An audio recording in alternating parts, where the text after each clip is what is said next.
सुनाया था एक बार भगवान शंकर की कृपा। माता पार्वती जी से कहा चलो मैं आपको अपने भक्त के दर्शन कराता हूं। बोले चलो प्रभु।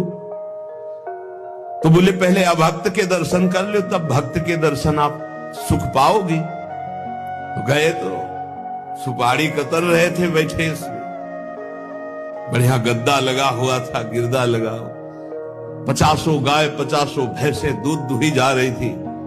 प्रातःकालीन का समय था। संत वेश में गए और कहा भगत जी 100 ग्राम दूध दे दो, शालिग्राम भगवान को स्नान कराना है। चल दिया सुबह से, और क्या क्या बोलना सो।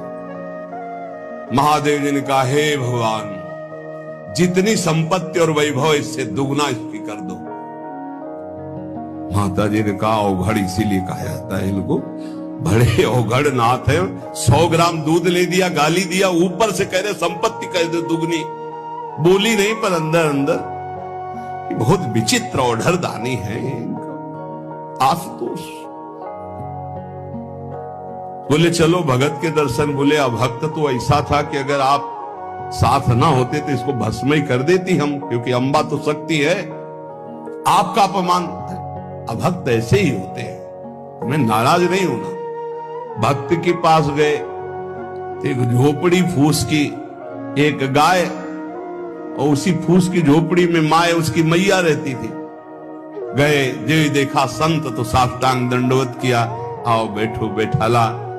100-200 ग्राम गाय का दूध होगा, वो बढ़िया पान करने को ले दिया। प्रभु थोड़ी देर भगवत चर्चा हुई।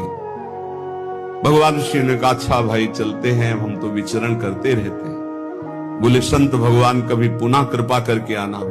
कुटिया के बाहर निकले और कहा हे करुणा निधान भगवान इसकी गैया और मैया दोनों हटा दो, मार दो। अंबा जी ने कहा आप बर्दाश्त नहीं होगा। 100 ग्राम दूध नहीं दिया तो उसको दुगना संपत्ति दे दी, और एक गाय पूरा दूध आपको पिला दिया, और मैया बातचीत करने के लिए थी उसको भी आपने मार दिया। कहा कि ये क्या है? बोले अभी तुम नहीं समझे।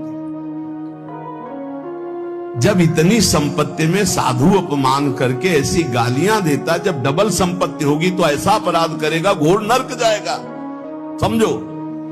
और इसका कुछ मन मैया में जाता है, कुछ गैया में जाता है। दोनों भगवान के पास गए हुए अखंड हमारा चिंतन करेगा, ये हमें लीन हो जाएगा।